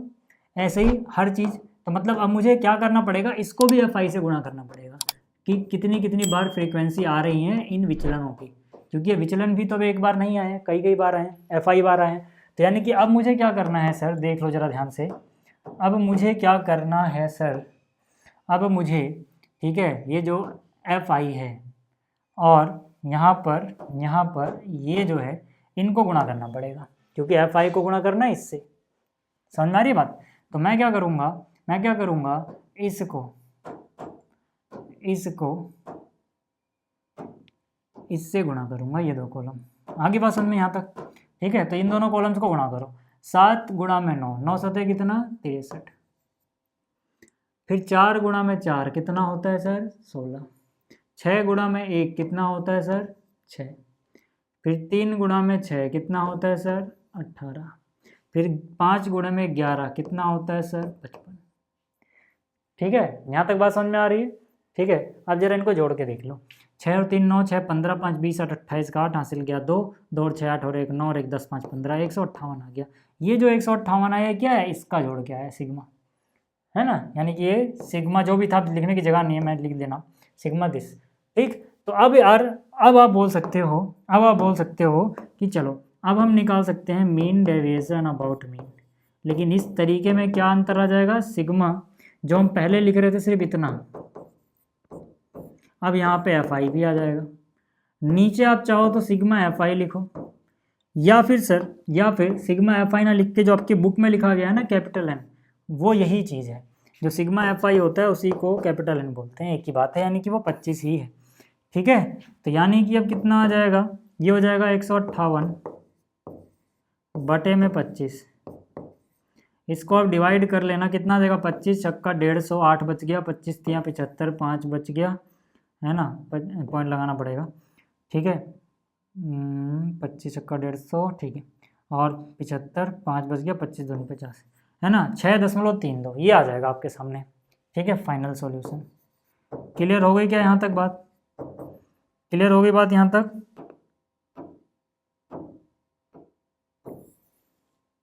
ठीक है, चलिए स्क्रीनशॉट ले लो, फिर आगे चलते हैं। ठीक है, एक काम करते हैं, इसको हटा देता हूँ। चलिए देखो, अगला जो क्वेश्चन है फिर से वैसा ही है, इसीलिए आपको 2 क्वेश्चन दिए गए ताकि एक प्रैक्टिस होती रहे, है ना। इसमें हमें सेम चीज़ करना है ना, सेम चीज़ करना है। ठीक है, माध्य के सापेक्ष माध्य विचलन निकालना है। तो XI देखो सर, XI क्या है, 10 30 50 70 90। तो यहाँ पे लिख दिया 10, यहाँ लिख दिया 30, यहाँ लिख दिया 50, यहाँ लिख दिया 70, यहाँ लिख दिया 90। फिर FI क्या है, 4 24 28 16 8, है ना।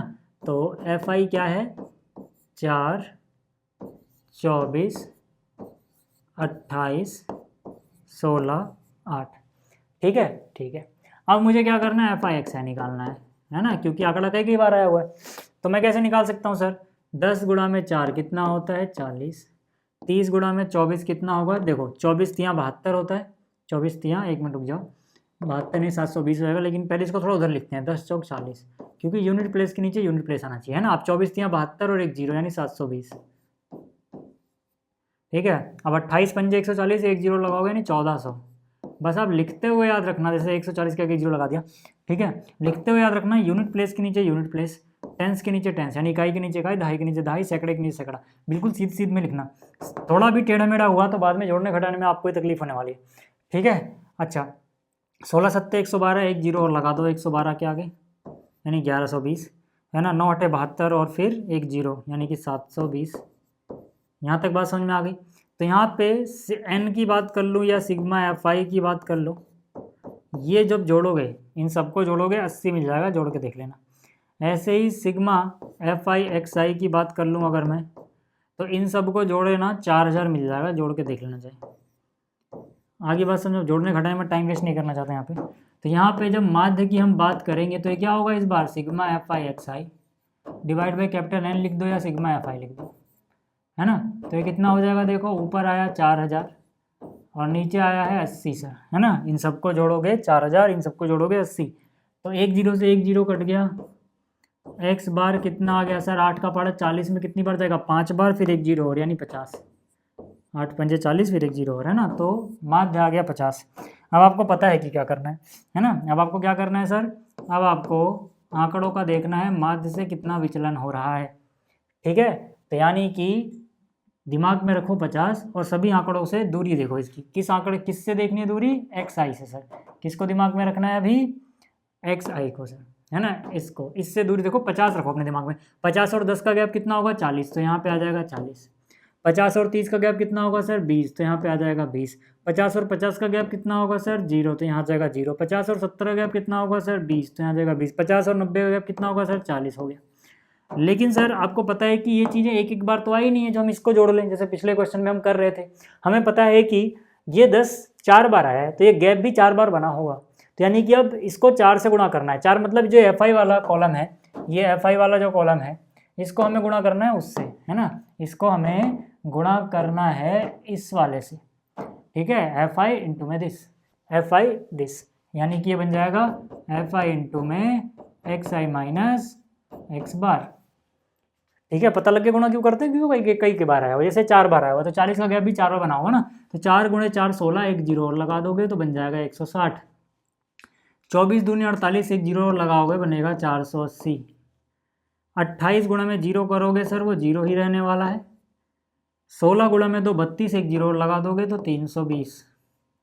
8 गुणा में 4 32, एक जीरो और लगा दोगे तो कितना हो जाएगा, 320 हो जाएगा सर। इन सभी को जोड़ लोगे तो कितना हो जाएगा, 0, 8 से 14 और 2 16, 2 18 का 8, हासिल गया 1, 4 और 1 5 और एक हासिल 6, 3 9 3 12, 1280 आ गया सर। तो 1280 क्या आया है, 1280 आया sigma F I X I minus X bar, ठीक है। अब जो भी आपको निकालना था साहब, जो भी आपको निकालना था वो यही तो था, है ना। विचलन निकालना है माध्य के सापेक्ष। तो यहाँ पर क्या होगा, sigma F I X I minus X bar divide by sigma F आई करो या एन कर दो। और कई बार यहाँ पे आई इक्वल टू 1 से लेके एन तक लिखा होता है, उसका मतलब है सबको जोड़ना है सर, है ना। पहले वाले का, दूसरे वाले का, तीसरे वाले का, ऐसे करके, ठीक है। आप चलो लिख लेना, अब ज़्यादा टाइम नहीं मेरे पास, बीच बीच में मैंने लिख रहा। तो यहाँ से ये कितना हुआ सर, ये कितना हुआ 1280, ये हुआ 1280, और नीचे कितना आएगा टोटल एन, यानी सिग्मा एफ आई ही जो कि 80 था। एक जीरो से एक जीरो कट गया सर। तो फाइनल आंसर जो अपना आने वाला है वो देखो कितना है, 8 का पहाड़ा, 8 एकम 8, 8 एकम 8, 4 और 0 48, यानी 8 6 48, है ना। 16 आना है सर, कितना आना है 16। क्लियर हो गई बात यहाँ तक। तो ये आ गया फाइनल आंसर। स्क्रीनशॉट लेना तो ले लो, फिर आगे चलते हैं। ये भी आपको समझ में आ गया होगा, स्क्रीनशॉट ले लो, है ना। ये हटा दूँ क्या, वैसे तो इससे कोई दिक्कत नहीं होगी, पर फिर भी ठीक है। अब स्क्रीनशॉट ले लो। देखो ये है सर 7वां और 8वां प्रश्न एक जैसा है। यहाँ पे बोला गया 7 और 8 के लिए, जो प्रश्न संख्या 7 और 8 है, प्रश्न 7 और 8 के लिए आंकड़ों के लिए माध्यिका के सापेक्ष माध्य विचलन ज्ञात करो, है ना। तो पहले माध्यिका निकाल के देखो सर। अब माध्यिका कैसे निकालते हैं, अगर हमें ऐसे असतत आंकड़े दिए जाएं, है ना, ग्रुप डेटा का एक टाइप है असतत बारंबारता वाला, है ना। तो असतत बारंबारता बंटन, यहाँ पे हम पहले लिख देंगे एक्स आई कितनी है, 5 7 9 10 12 15। तो यहाँ से आ जाएगा 5, यहाँ से आ जाएगा 7, यहाँ से आ जाएगा 9, यहाँ से आ जाएगा 10, यहाँ पे आ जाएगा 12, यहाँ आ जाएगा 15, है ना। बहुत बहुत बहुत सिंपल सी चीज़ है तो यार, है ना। कुछ अभी तक कठिन हमें मिला नहीं है। एंड में जैसा जाएंगे कैलकुलेशन थोड़ा कॉम्प्लेक्स होगी अगली वाली एक्सरसाइज में, बट वो भी मैं आराम से आपको समझ आ जाएगा, है ना। यहाँ पे क्या 8 6 2 2 2 और 6, तो यहाँ पे हम लिखेंगे 8 6 ट्रिपल 2 और फिर 6। तो यार देखो अब यहाँ पे आपको क्या करना है, यहाँ पे आपको सर सी एफ निकालना होता है ना। यहाँ पे आपको सी एफ निकालना होता है, कॉम्युलेटिव फ्रीक्वेंसी, ठीक है। संचयी बारंबारता बोलते हैं जिसको, है ना। आपने क्लास 10वीं में पढ़ा होगा संचयी बारंबारता, कॉम्युलेटिव फ्रीक्वेंसी। ये कैसे निकालते हैं सर हम, ये निकालते हैं देखो ऐसे, जो भी यहाँ पर है 8 लिख दो, इसमें इसके नीचे वाला जोड़ो, 8 और 6 14। अच्छा, लेकिन ये करने से पहले एक बात याद रहे आपको, आप संचयी बारंबारता यहाँ पर इस तरह से कब निकाल रहे हो, जब आंकड़े आपको बढ़ते या घटते क्रम में ही अरेंज करके दिए गए हैं। एक्स आई पे फोकस करना है, एफ आई पे नहीं, एक्स आई पे। एक्स आई देखो 5 है, उससे बड़ा, उससे बड़ा, उससे बड़ा, उससे बड़ा, सबसे बड़ा। तो ये बढ़ते हुए क्रम में ऑलरेडी लिखा हुआ है, तब आप ये कर रहे हो, ठीक है, पहली बात तो याद रखना। फिर देखो 14 में 2 जोड़ोगे कितना आ जाएगा, 16 आ जाएगा सर। फिर इस 16 में और 2 जोड़ दोगे कितना हो जाएगा, 18। ऐसे ही करते रहो। 18 में 2 जोड़ोगे कितना हो जाएगा, 20। 20 में 6 जोड़ोगे कितना हो जाएगा, 26। जो लास्ट में आता है वही n होता है सर, है ना। जो सिग्मा fi बोल दो, है ना, या फिर n बोल दो, यही होता है जो लास्ट में आया है 26। चाहे आप इनको देखो और इनको जोड़ के देखोगे वही आएगा। यानी कि इसके लास्ट में जो आया है, इसके लास्ट में जो आया है वो इन सभी को जोड़ के जो आता है वही नंबर होगा। अगर वो अलग आ रहा है तो आपने कुछ गलती कर दी। ठीक है, बात समझ में आ गई। इन सबको जोड़ के देख लो, 8 से 14, 16, 2 18, 2 20, 6 26। ठीक है अगर इतना आपको क्लियर हो गया सर, इतना अगर आपको क्लियर हो गया है, इतना अगर आपको क्लियर हो गया है, किस कलर से, इस कलर से। ठीक है, इतना अगर आपको क्लियर हो गया है तो देखो n क्या है, 26। 26 अभी भी आप सम विषम ही देख रहे हो यहाँ पे, है ना। जब तक आपको वो ना मिल जाए ना 0 से 10, 10 से 20, 10 से 30, तब तक आप सम विषम देखोगे n को। तो n क्या है सर, सम है, सम संख्या है। अगर n सम संख्या है तो आपको पता है कि जो माध्यिका होगा, माध्यिका मतलब m समझ रहे ना, m का मतलब माध्यिका। जो माध्यिका होगा वो क्या होगा, n/2th टर्म प्लस में उससे एक ज़्यादा वाला, है ना, ये वाला टर्म डिवाइड बाई 2, है ना। ठीक है, ये वाले पद डिवाइड बाई 2। अब आप कहोगे सर n तो 26 है, n तो 26 है, 26/2 करो सीधा, है ना। n की जगह 26 लिखना है आपको। फिर से जिसको नज़र नहीं आ रहा मैं अलग कलर से दिखा रहा हूँ। n की जो वैल्यू है वो 26 है सर। तो 26/2 तो 13 होता है, यानी 13वां ऑब्जर्वेशन प्लस उससे एक ज़्यादा, यानी कि 14वां 14th, ये वाले पद डिवाइड बाई 2 करना है सर। अब आप कहोगे 13वां और 14वां पद मिलेंगे कहाँ पे। अगर ये एक ही आता, मतलब अगर ये ऑड आता तो एक ही होता, बट यहाँ पे 13वां और 14वां मिलेंगे कहाँ पे, है ना। अगर कोई ये जानना चाहता है तो मैं उसको बताता हूँ, ध्यान से देखना। आप यहाँ पे सीधा सीधा ढूंढ लो, पहला क्या है, 13 और 14। 13 और 14 किसके बीच में आ रहा होगा, 13वां और 14वां पद कहाँ पे आ रहे होंगे, 8वें के तो बाद ही आए होंगे। 8वें के बाद 9वां, 10वां, 11वां, 12वां, 13वां, 14वां, यानी 8वें के बाद 8 को भूल जाओ। इसके बाद में यहाँ पर 13वां और 14वां आया होगा, इसके सामने क्या है, 7, यानी 13वां पद भी 7 है, 14वां पद भी 7 है। आप बोलोगे समझ में नहीं आया, क्या बोल रहे हो यार, 13वां पद 7 है, 14वां पद 7 है, कैसे, हमें तो नहीं विजुलाइज हो रहा, है ना। तो अगर आप अच्छे टीचर हो एक, तो फिर ये दिखाओ, फिर विजुलाइज करा के भाई 13वां 7 कैसे है, 14वां भी 7 कैसे है। मैं बोलता हूँ ठीक है यार, मैं दिखा देता हूँ भाई, इतना ही चैलेंज कर रहे हो तो देखो, देखना जरा ध्यान से, देखो 5 के आगे 8 लिखने का क्या मतलब है कि 5 8 बार आया हुआ है ना। सोचो कि ये समझाने के लिए कहाँ लिखूँ, यहाँ पे। सोचो कि मैं 5 को 8 बार लिख दूँ, 1 बार 5, 2 बार 5, 3 बार 5, चौथी बार, 5वीं बार, छठी बार, 7वीं बार और ये 8वीं बार 5। अगर मैं इसको ऐसे 5 के आगे 8 ना लिखूँ, एक एक करके लिखना हो, तो FI का मतलब है 5 8 बार आया है सर, 5 8 बार आ गया। मुझे ढूंढना था 13वां बंदा कौन सा है, 14वां कौन सा। अगर मैं घटते क्रम या बढ़ते क्रम में लिखूं तो सबसे पहले सबसे छोटा नंबर है 5, उससे बड़ा 7, उससे बड़ा 9, तो बढ़ता क्रम तो पहले से ही है। लेकिन अगर आप ऐसे लिखने जाओ जैसे आप पहले करते हुए आ रहे थे और गिन रहे थे 13वां कौन सा है, 14वां कौन सा है, तो आपको ऐसे 5 8 बार लिखना होगा। फिर 7 कितनी बार लिखोगे, 6 बार। 7 जरा 6 बार लिखना, 1 बार 7, 2 बार 7, 3 बार 7, चौथी बार 7, 5वीं बार 7, छठी बार 7, छठी बार 7। तो आप देखोगे यार, जब ये 8 बंदे थे, अब ये 6 बंदे हैं, ये टोटल 14 बंदे हो जाएंगे ना। तो अगर ये टोटल 14 बंदे हैं तो लास्ट का ये 13वां होगा और ये 14वां होगा। लास्ट के दो में से एक 13वां होगा, एक 14वां होगा। क्यों, 1 2 3 4 5 6 7 8, 8 बार 5 आ गया, 9वीं बार, 10वीं बार, 11वीं बार, 12वीं बार, 13वीं बार, 14वीं बार, 13वीं बार 7 आया, 14वें पे भी 7 आया। बट क्या हमें इतना लॉजिक लगाना है, नहीं। लेकिन क्या ये बताना जरूरी भी नहीं था, ऐसा भी नहीं है। ये बताना जरूरी था ताकि आप चीज़ों को समझ सको कि हम यहाँ पे ऐसे क्यों लेते हैं। बाकी ये चीज़ करके नहीं दिखानी होती सर, ये चीज़ करके नहीं दिखानी। आप सीधा देखोगे संचयी बारंबारता में कि ये नंबर कहाँ पे पड़ रहे हैं। भाई 8वें तक तो आए नहीं होंगे, 8वें के बाद 8 बार 5 आ गया होगा, फिर छठी बार और 9वीं बार 7 आया होगा, 10वीं बार 7 आया होगा, ऐसे 14वीं बार तक 7 आया होगा। मतलब 13वें टाइम पे भी 7 रहा होगा, 14वें टाइम पे भी 7 रहा होगा। बस आपको इतना लॉजिक लगाना है, यानी 13th टर्म 7 है, 14th टर्म भी 7 है, 7 + 7 डिवाइड बाई 2 7 ही होता है सब। तो यानी कि m कितना आ गया, 7। 7 और 7 14 का आधा, 7 ही हुआ ना सर।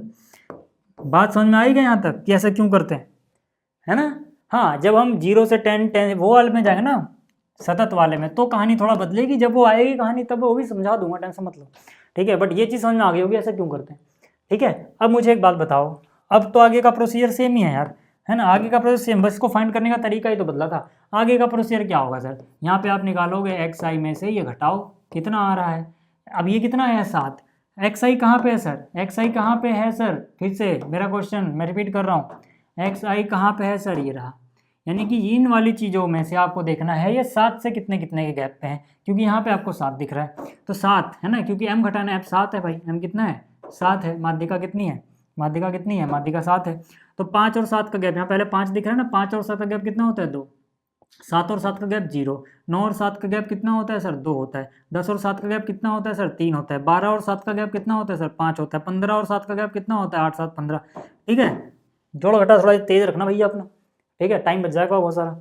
चलो अब क्या मैं इन सबको जोड़ लूँ क्या, जैसे पहले कर रहे थे, नहीं, क्यों नहीं कर सकता, क्योंकि ये एक बार थोड़ी आए हुए हैं, 5 तो 8 बार, यानी कि ये गैप, ये जो विचलन है ना, भटकाव जो है, जो मैंने शुरू में समझाया था, आपके और आपके दोस्त भटक गए हैं इधर उधर, है ना, तो यहाँ पे स्कूल लाइफ में बहुत भटकते हैं लोग, पता है ना, ठीक है। तो यहाँ पर आपको करना क्या है कि ये भटकाव कितनी कितनी बार है वो भी तो देखना पड़ेगा सर, इसलिए अब आप क्या करोगे, आप देखोगे एफ आई और ये इनकी भी गुणा करोगे सर, है ना, क्योंकि ये भटकाव असलियत में एक बार नहीं है 8 बार है ऐसा, ठीक है। तो यानी कि 8 दूनी 16 आ जाएगा सीधा, यानी कि अब आपको क्या करना है, एफ आई इंटू में दिस, आ रही है बात समझ में, तो 8 दूनी 16, 6 गुणा में 0 0, 2 गुणा में 2 4, 2 गुणा में 3 6, 2 गुणा में 5 10, 6 गुणा में 8 48। यहाँ तक बात समझ में अगर आ गई हो, हाँ, तो अब हमें क्या करना होता है जनाब, हमें क्या करना होता है, इन सबको जोड़ना होता है सर, क्या करना होता है, जोड़ना होता है, यानी कि थोड़ी जगह बना लूँ, जोड़ उसको ही रहे हैं सर, ये मैं सोचना इसके नीचे लिख रहा हूँ, जगह नहीं है तो करना पड़ रहा है मुझे sir, sigma F I X I minus M, ठीक है, कितना हो जाएगा, 6 4 10 6 16 और 8 24 का 4 हासिल गया, 2 2 और 1 3 और 1 4 4 8 84 आ गया सर, कितना आ गया 84, है ना। अब मुझे क्या करना है, मुझे तो निकालना है मीन डेविएशन अबाउट मीन, क्या हो जाएगा ये, sigma F I X I minus, sorry अच्छा मीन नहीं था ना, मिडेन था, ठीक है, ये मिडेन है भाई लोग, ठीक है, ये क्या है, मिडेन है, ठीक है, मिडेन है, यानी कि माध्यिका है, याद रहे, माध्यिका के लोग निकाला हमने, ठीक है। डिवाइड बाई क्या सर, एन लिख दो या सिग्मा एफ आई लिख दो, एक ही बात है, जो ये आया है ये वही चीज़ है। तो ये कितना आया है सर 84, डिवाइड बाई कहाँ गया एन, एन कितना है 26, तो यहाँ पर क्या लिख दोगे साहब 26, ठीक है। अब जरा 2 से काट लो ना इसको, 2 से काटोगे तो हो जाएगा 42 बटे में 13, 42 बटे में 13, यानी कि 13 3 39, 3 बच गया, है ना, 39 और 3 42, 3 का 0 लगाया 30, तो 13 दूनी 26 और 13 39 लगभग, है ना, ऐसा चलता रहेगा, ये अप्रोक्स है सर, ये लगभग है 3.23, है ना। यहाँ तक बात समझ में आ गई, तो स्क्रीनशॉट लेना तो ले लो भाई, ये क्वेश्चन भी हो गया है, ये था आपका क्वेश्चन नंबर 7, ठीक है। अब हूबहू क्वेश्चन नंबर 8 है, ठीक है, क्वेश्चन नंबर 8 देखो हूबहू है ना। तो यहाँ पे जल्दी करते हैं, इसको आपको तरीका समझ में आने लगा, क्या होगा, एक्स आई क्या है सर 15 21 27 30 35, तो यहाँ से कितना आ गया 15 21 27 30 35, एक्स आई क्या है, एफ आई क्या है 3 5 6 7 8, है ना, तो यानी कि आ जाएगा 3 5 6 7 8। अब पता है आपको सी एफ निकालना होता है ना, क्योंकि आपको माध्य की बात नहीं करनी है, यहाँ पे माध्यिका की बात करनी है, माध्यक की बात करनी है। तो उसके लिए मैंने क्या बताया, घटते या बढ़ते क्रम में एक्स आई है क्या, हाँ, ठीक है, तो सीधा सीधा एफ आई को जोड़ो, 3 में 5 जोड़ा सर कितना हो गया 8, 8 में 6 जोड़ा सर कितना हो गया 14, 14 में 7 जोड़ा 21, 21 में 8 जोड़ा 29, यानी कि सिग्मा एफ आई बोलो या फिर एन बोलो, चाहे सिग्मा एफ आई बोलो या फिर एन बोलो सर, ये आ गया 29। और आपको पता है सर, पहले माध्यक यानी माध्यिका निकाल लो, है ना, माध्यिका निकाल लो, उसके बाद सोचेंगे सर, उसके बाद सोचेंगे कि आगे क्या करें। अब माध्यिका क्या होगा सर, उसके लिए हम क्या बोलेंगे, उसके लिए हम बोलेंगे एन क्या है सर, एन है 29, अब 29 क्या होता है सर? विषम। अगर 29 विषम है सर तो माध्यिका क्या हो जाएगा? सीधा सीधा n में 1 जोड़ो डिवाइड बाई 2, ये वाला पद। n कितना है सर? n है 29, 29 में 1 जोड़ो, 29 में 1 जोड़ो 30, 30 का आधा 15, है ना? यानी कि हम क्या बोलेंगे? 15वां पद, है ना? हम क्या बोलेंगे? 15वां पद सर। 15वां पद क्या होगा? अब फिर से आ जाओ। अब आपको पता है सर, आपको पता है कि अगर ऐसे ना समझ में आए तो आपको क्या करना है? आपको देखना है 15 3 बार आया होगा, 21 5 बार आया होगा, 3 बार या 5 बार, 8 बार ये आ गए होंगे, 6 या 14, 14 बार तक तो ये खत्म हो गया, 15वीं बार में ये आया होगा, है ना? मतलब 15वीं बार में, ठीक है, ये आया होगा 30। बट ऐसे नहीं करना है आपको, ये तो समझने के लिए हमने जो जोड़ा है वो भी तो यही किया है। इसमें देख लो 15 किसके बाद आ रहा है? 3 और 8 के बीच 15 आएगा? नहीं। 8 और 14 के बीच 15 आएगा? नहीं। 14 और 21 के 15 आएगा कहीं ना कहीं? हाँ। तो बस इसकी अगली वाली जस्ट वैल्यू ले लो, इसके सामने वाला xi देख लो। ऐसे करना है सर, नहीं तो आप जैसे भी मैंने पिछले तरीके से बताया था वैसे लिख के देखोगे, टाइम वेस्ट होगा। तो 15 कहाँ रहा होगा? 14 के बाद, यानी ये इसके सामने वाली ऑब्जर्वेशन।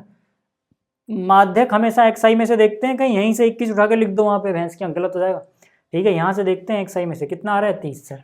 15वां पद कितना है? 30। अब बहुत सारे बच्चे सोचेंगे 29 प्लस 1 30 है, सबने 30 ही लिख दिया भैंस की, यहाँ डिवाइड बाई 2 तो करना ही भूल गया। ऐसा कुछ नहीं किया है, ठीक है, ऐसा कुछ नहीं किया है। देखो मैं बीच में ले ही आता हूँ वाला स्टेप। अब क्योंकि नंबर ही इतना खतरनाक आ रहा है 30, ऊपर 29 प्लस 1 लिखा हुआ है, कन्फ्यूजन होना लाजमी है भाई, है ना? इसीलिए मैंने कहा 29 प्लस 1 30 का आधा 15 होता है, 15वां पद 30 है, इसलिए ऐसा लिखा हुआ है साहब। ठीक है, अब आपको पता है, अब आपको पता है, पता है ना? क्या पता है आपको? पता है कि आपको क्या करना है, ये करना है सर आपको, है ना? किस में से करना है? चलो किस में से करना है? देखो भाई, एक्स आई माइनस एम, ये रहा एक्स आई, इसमें से m घटाओ सर। m कितना है? 30 है सर। कितना है? 30, 30 30 घटाते रहो। 15 में से 30 गया 15, 21 में से 30 घटा, मतलब माइनस का आएगा लेकिन माइनस को इग्नोर कर रहा हूँ, है ना? 9। फिर यहाँ से कितने का गैप है सर? 3 का। 30 से 30 घटाओगे सर 0 का। 35 से 30 घटाओगे सर 5 का। यहाँ तक बात समझ में आ रही है? यहाँ पर फिर क्या आएगा? एफ आई इंटू में एक्स आई माइनस एम, है ना? अब मतलब क्या? अब मतलब ये है सर कि आपने ये करना है एफ आई, ठीक है, एफ आई इंटू में दिस, ठीक है, इनको गुणा कर लो साहब। तो 15 गुणा में 3 कितना होता है? 45। फिर 9 गुणा में 5 कितना होता है? अगेन 45। 16 गुणा में 6 गुणा में 3 कितना होता है? 18। 7 गुणा में 0 कितना होता है? 0। 8 गुणा में 5 कितना होता है? 40। 8 गुणा में 5 कितना होता है? 40। तो एक बार जोड़े अगर हम तो 45 45 90 और 40 130 और 18 148, है ना? तो यानी कि ये आ गया 148। कौन आया सर 148? ये चीज़ सिग्मा एफ आई इंटू में एक्स आई माइनस एम, है ना? अब क्या निकालना था आपको? आपको तो ये निकालना था, ठीक है, आपको ये निकालना था। पिछली बार हमने क्या किया था? सही किया था, हाँ मुझे लगा मैंने इसके मीन तो नहीं लिख दिया ना, बस ये देखना होता है, ठीक है भाई, मीन ही किया था, ठीक है।